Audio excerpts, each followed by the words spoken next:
In this video, we will have a look at capitalism and all the different problems that capitalism creates. And as you will see, there are many problems, and they have a big impact on our lives and on our planet.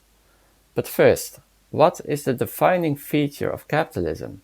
What makes capitalism different from all the other economic systems? Now, this is, without a doubt, the employer-employee relationship. It means that within a capitalist organization like a corporation or a business, you have an employer who decides, and you have employees who obey. And this is where all the problems come from. So the first thing to understand about the employer-employee relationship is that there is a difference in power. The employer has power. He or she makes the decisions. The employee has very little to no power and has to obey. So let's do a thought experiment. Imagine the economy as a system of money. Now, what kind of employers do you expect? Well, you would expect a kind of employer that wants to make money. And this means that businesses become tools in the hands of employers to do so.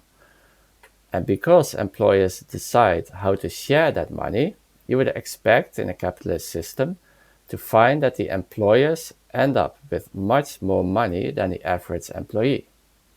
So ultimately, what you get is economic inequality. So you started with an inequality in power, but now you also have inequality in income and wealth. Economic inequality is the inescapable outcome of the inequality in power that defines capitalism. Now let's take it one step further. What effects does economic inequality have? Now let's look at the political system first.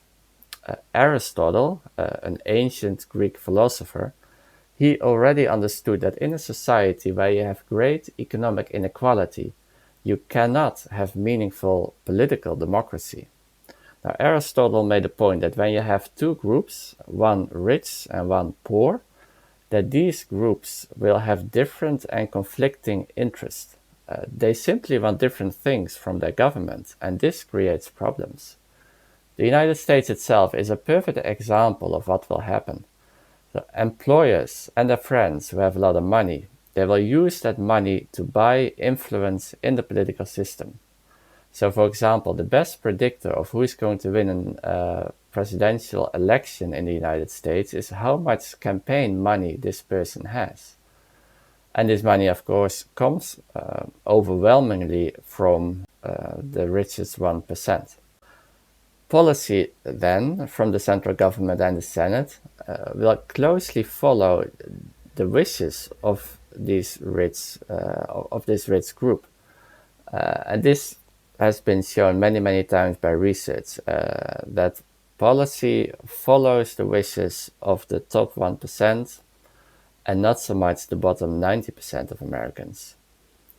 So what capitalism does is it undermines meaningful political democracy. Now let's shift gears to yet another problem. When capitalist organizations become tools for their employers to make money, this means that decisions about investment, production, raw materials, waste materials, they're all made with primarily one thing in mind. How can I maximize profit?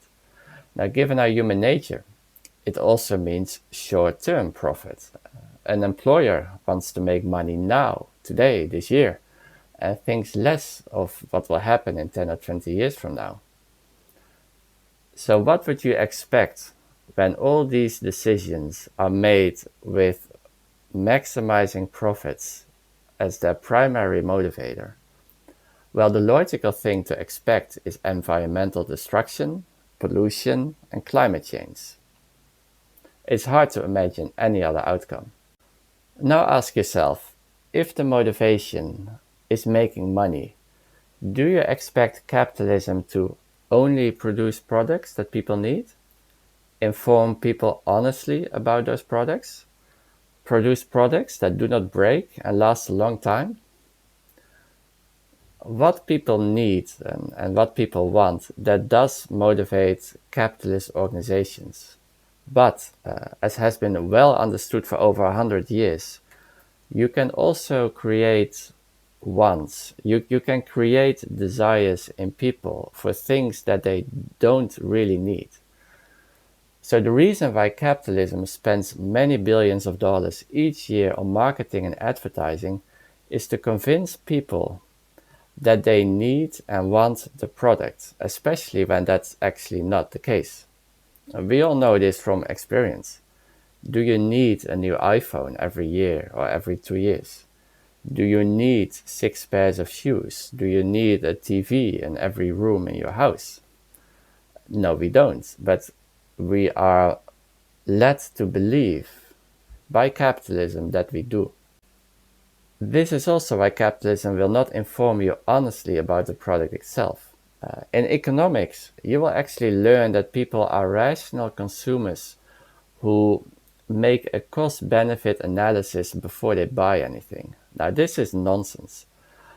When you see an advertisement, do you see a careful presentation of the pros and cons of a product? No, you see a clip of a handsome movie star who smiles when presenting the product, with a nice sound in the background. So capitalist organizations have learned to avoid being rational in their marketing and sales. Instead, what they do, they play into our emotions, and as such, they can make you behave in ways that are actually not beneficial to you, but are profitable for them. And when it's all about making money, do you expect capitalism to produce goods that will last a long time, that are stable and that are easy to fix when broken? Or do you expect them to produce products that will break down after a certain time and that are impossible to fix, so that you will have to buy a new one every once in a while? Now let's take a look at technology. If the goal is maximizing profits in the short term, do you expect capitalism to be able to develop technology? Now, here the historical record is very clear. The clear answer is no. Computers, the internet, electronics, satellites, telecommunication, most parts of your iPhone, airplanes, AI, automation systems, these are all the backbone of a modern economy. But none of them came from a capitalist system. They all required decades of government-funded development, much of them done in government-funded institutions like universities. And then only after 20, 30, or 40 years of development did the technology advance far enough that a marketable product could be made from it. So now imagine being a manager in Microsoft or General Motors, and when your CEO asks you about your plan for the company, you say that you want to invest billions of dollars in developing world-breaking new technology, but you expect that it will take around 30 years before you can make any money from it, if it will work at all. Now, no CEO will go along with it. They want profits now, not in 30 years. So this means that capitalism, as the historical record clearly shows, it can create technology, but it's a very poor system to do so. So let's recap for now what we have discussed. And remember, we have not even discussed the morality of capitalism, just the practical implications. So capitalism starts with inequality and economic power. This then creates economic inequality, which is a big problem in itself. This then undermines political democracy. And capitalist organizations, given the employer-employee relationship, will focus on making money in the short term, which results in environmental destruction and climate change. It motivates relentless marketing that turns people in irrational consumers. It has a tendency to create the worst kind of product for the highest possible price, often products we don't even need or want. And capitalism is a very poor system for technological development. Now, before we end the video, let's take a brief look at the morality of capitalism. Now, if you believe that people should be free, is capitalism a moral system? Well, the employer-employee relationship certainly does not give many freedoms to the employee. You get told what to do and when to do it and where and how.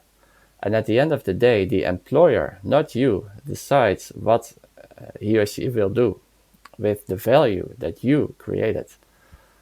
Now, a counter-argument that capitalists often make is that an employer started the business. They took the risk and they invested much.